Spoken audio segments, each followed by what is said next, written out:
C'est l'heure du broker du jour. On va retrouver notre expert en solo cette semaine, Antoine Fraisse-Soulier, analyste marché chez eToro. Bonjour Antoine. Bonjour et bonjour à tous. On va entamer la rubrique par les market movers en Europe et évoquer d'abord le CAC 40 qui a vécu un grand chelem vert la semaine écoulée avec un gain hebdomadaire de 3,3%. La cote parisienne qui signe en outre un semestre record, enfin en tout cas confortable, plus 14% dans le sillage de Wall Street. Oui, effectivement. Alors, c'est vrai qu'on vient de terminer la première partie de l'année. Et cette première partie, même si elle n'avait pas été de tout repos, elle a été positive globalement sur les marchés, notamment en France, puisque, comme vous l'avez rappelé, le CAC 40 a progressé de plus de 14%. Même cette performance a été atteinte déjà dès le premier trimestre 2023. Au deuxième trimestre, on a alors on a inscrit des plus hauts historiques au mois d'avril. Sur le CAC 40, au-delà des 7500 points. Mais effectivement, on a connu un mois de mai, mois de juin, plutôt mou, on va dire, sur l'indice parisien, mais qui a préservé ses gains. C'est ce qui est déjà une bonne chose. Voilà, donc après, effectivement, le secteur du luxe a porté l'indice, bien évidemment. Le secteur du tourisme aussi, on va y revenir. Et puis, en revanche, le secteur de l'énergie, à travers Total, par exemple, Total a perdu 9% sur le semestre, donc ce qui a freiné aussi la performance du CAC. Maintenant, lorsqu'on regarde graphiquement, ce qui est intéressant de voir, c'est que justement, on était venu tester ce support à 7100 points en fin du mois de juin, et on a rebondi très significativement, donc la semaine dernière, puisqu'on a repris, comme vous l'avez dit, plus de 3%, et on a dépassé cette résistance oblique qui aurait pu bloquer les cours du CAC. On a dépassé les 7400 points. Maintenant, on a bien évidemment un début du mois de juillet assez calme, puisqu'on attend les résultats d'entreprise, les fameux earnings qui vont démarrer courant du mois de juillet. Donc avant mi-juillet, on devrait avoir quand même des indices qui soient assez calmes, puisqu'on commence aussi la saison estivale, et donc il y aura beaucoup moins de volume. On va enchaîner avec Engie à la suite d'accords trouvés sur des réacteurs et des déchets nucléaires. On parle là de la filiale Extrabel en Belgique. Le titre du groupe enchaîne 5 séances de hausse consécutives. Oui, effectivement, c'est vrai que la Belgique avait décidé il y a quelques années d'arrêter son programme nucléaire. C'est donc ces deux centrales et ces 7 réacteurs. Ceci étant, la guerre en Ukraine est passée par là, et le gouvernement belge a voulu prolonger de 10 ans 2 de ces réacteurs les moins anciens. Et donc Engie va s'occuper de cette tâche. Prolonger 2 réacteurs, ça va coûter entre 1,6 et 2 milliards d'euros. Engie va en récupérer à peu près la moitié. Et donc ça, effectivement, c'est plutôt une bonne nouvelle pour Engie. D'ailleurs, Engie a relevé ses objectifs annuels.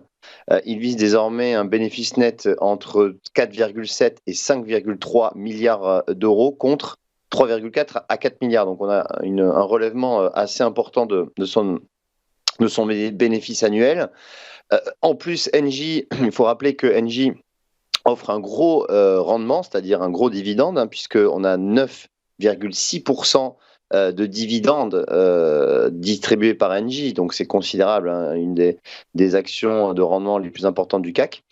Et par conséquent, comme vous l'avez dit, on a eu 5 hausses consécutives sur le titre Engie la semaine dernière, et donc on revient tester finalement les plus hauts annuels qui avaient été atteints au mois d'avril, aux alentours des 15,50 €. Donc maintenant, on est sous cette résistance, comme vous pouvez voir sur le graphique. Si on regarde à plus long terme, on voit que justement, on est sous des niveaux justement pré-Covid. Engie fait partie encore de ces rares valeurs à ne pas avoir rattrapé toute sa baisse durant le Covid. Alors, on n'en est plus très loin. Ceci étant, on peut imaginer justement que Engie maintenant revienne sur les niveaux de 2019, et le niveau à surveiller, ça serait 16,60 €. Ce serait justement un objectif atteignable pour Engie. On va évoquer à présent Accor. Le groupe hôtelier profite de la reprise du tourisme mondial et relève ses objectifs lui aussi pour l'année en cours. Conséquence, eh bien, sans surprise, le titre grimpe. Oui, oui, effectivement. Alors, c'est vrai que le tourisme, on en parle en ce moment puisqu'on est vraiment dans la période qui est faste, hein, pour les sociétés appartenant tourisme, loisirs, compagnie, enfin voyage. Accor, je rappelle, c'est le numéro un européen en termes d'hôtellerie, et ça comprend les hôtels Sofitel, Ibis, entre autres. Et Accor a tenu sa journée investisseur la semaine dernière.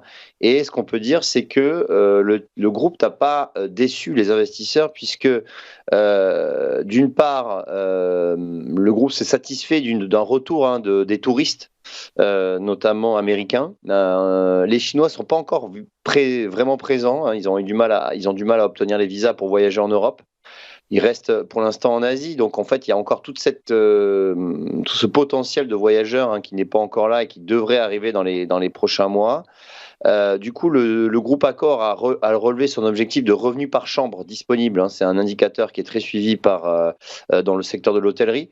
Il devrait être entre 15 et 20% en 2023.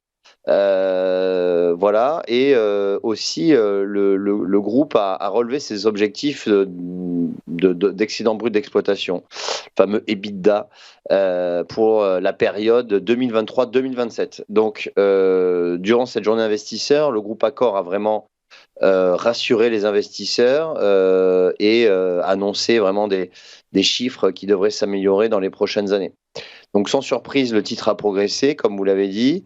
On est maintenant au contact. Alors c'est un titre qui prend quand même 40% depuis le début de l'année, donc on est quand même sur une très belle performance, hein. C'est une des plus belles performances dans l'indice français. On est maintenant, voilà, dans une zone de résistance, comme vous pouvez le voir. Alors c'est une zone 34-36 euros. C'est une zone de résistance. Maintenant, on va voir si durant l'été, Accor arrive à dépasser ces niveaux. En tout cas, il y a eu des relèvements de recommandations d'analystes sur le titre Accor qui permettent d'anticiper ou de se projeter sur quand même une évolution positive du titre encore pour les prochains mois.